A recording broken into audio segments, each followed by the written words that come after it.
Ichchapuram MLA Bendalam Ashok బాబు చేసిన వ్యాఖ్యలు వివాదానికి దారితీసిన నేపథ్యంలో ఆయన స్పందిస్తూ క్షమాపణలు తెలిపారు. ఎస్టీ కులంలో బెంతోరియా సామాజిక వర్గాన్ని చేర్చే అంశంపై చర్చించేందుకు వచ్చిన ఎస్టీ వర్గాల ప్రతినిధులతో జరిగిన సమావేశంలో ఈ ఘటన చోటు చేసుకుంది.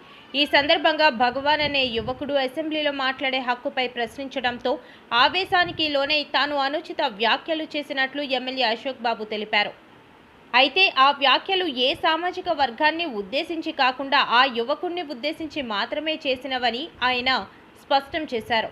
మార్చి 26న జరిగిన సంభాషణలోని పూర్తి వీడియోలను ప్రదర్శించకుండా కొంతమంది వాటిని ఎడిట్ చేసి తాను తప్పుగా మాట్లాడినట్లు చూపించడం తగదని ఆయన ఆవేదన వ్యక్తం చేశారు.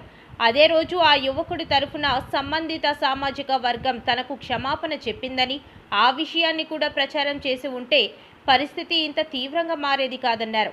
ఇక వైసీపీ నాయకులు రాజకీయ ప్రయోజనాల కోసం ఈ విషయాన్ని సోషల్ మీడియాలో విస్తృతంగా ప్రచారం చేస్తున్నారని ఆరోపించిన ఆయన ఇలాంటి చర్యలకు తాను భయపడబోనని హెచ్చరించారు. తన వ్యాఖ్యల వల్ల ఎవరి మనోభావాలు దెబ్బతిన్నా తాను బహిరంగంగా క్షమాపణలు తెలుపుతున్నట్లు ఎమ్మెల్యే అశోక్ బాబు పేర్కొన్నారు. పాత్రికేయ సోదరులందరికీ, ఎలక్ట్రానిక్ మీడియా వారికి, ప్రింట్ మీడియా వారికి, ఇక్కడికి వచ్చేసినటువంటి కుటుంబ సభ్యులందరికీ కూడా హృదయపూర్వకమైనటువంటి నమస్కారాలు. ముఖ్యంగా 26వ తారీఖు ఇక్కడ జరిగినటువంటి ఒక సంఘటనకి సంబంధించినటువంటి వివరణ ఇవ్వడానికి ఈ పాత్రికేయ సమావేశం ఏర్పాటు చేయడం అనేది జరిగింది. మనందరికీ తెలుసు, ఆ రోజు జరిగినటువంటి సంఘటన కొంతమంది ఎస్టీ సోదరులు ఇక్కడ ఉన్నటువంటి వాళ్ళకి బెంతోరియా సర్టిఫికేట్స్ ఇవ్వడానికి వీల్లేదు అని చెప్పే ఒక కార్యక్రమంలో భాగంగా వాళ్ళందరూ వచ్చి ఒక రిప్రజెంటేషన్ అనేది ఇవ్వడం జరిగింది. మరి ఆ రిప్రజెంటేషన్ ఇచ్చినటువంటి సందర్భంలో అక్కడ వచ్చినటువంటి ప్రతినిధులతో అనేక విషయాలు కూలంకుషంగా మాట్లాడడం జరిగింది.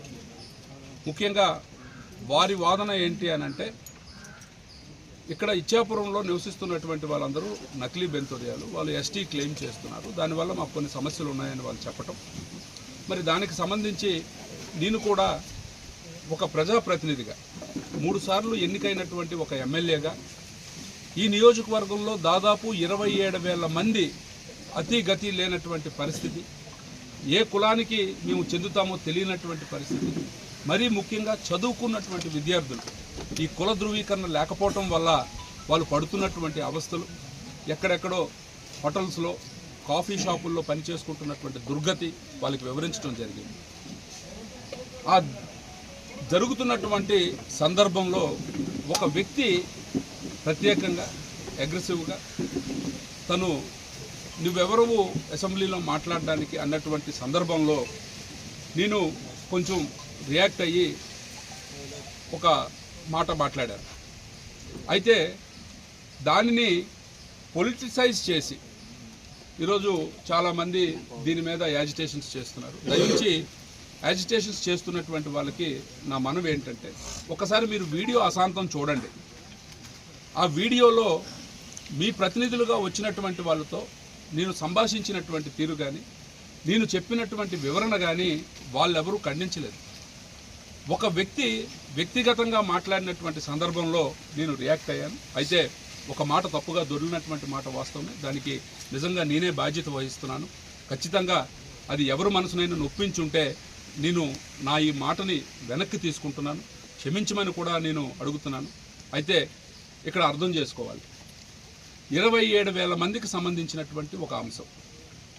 ఖచ్చితంగా వాళ్ళు అనేక సందర్భాల్లో నాకు రిప్రజెంట్ చేసి, నేను కూడా వ్యక్తిగతంగా వాళ్ళ తాలూకా బాధలు తెలిసినటువంటి ఒక వ్యక్తిగా, ఒక బాధ్యతగా నేను అసెంబ్లీలో రిప్రజెంట్ చేసినట్టు సందర్భం కానీ, లేకపోతే ఈరోజు పిటిషన్ కమిటీకి వెళ్ళినటువంటి సందర్భం కానీ ఉంది. అక్కడ వచ్చినటువంటి ప్రతినిధుల్లో ఒక వ్యక్తి వీళ్ళు నకిలీ బెంతోరియాలు అన్న మాట వాడితే ఆయనకు కూడా నేను వివరణ ఇచ్చాను. నకిలీ బెంతోరియాలు అనే అధికారం మనకి లేదు. ఎందుకు అని అంటే అది కోర్టు పరిధిలో ఉన్నటువంటి వ్యవహారం, ప్రభుత్వాలు తీసుకోవాల్సినటువంటి నిర్ణయం. సో మీకున్నటువంటి రిప్రజెంటేషన్ ఏదైతే వాళ్ళు బెంతోరియాలు కారు అని మీరు అంటున్నారో, అలాగే వాళ్ళ దగ్గర కూడా మేము బెంతోరియాలమే అని చెప్పే పూర్తి ఎవిడెన్సెస్ వాళ్ళ దగ్గర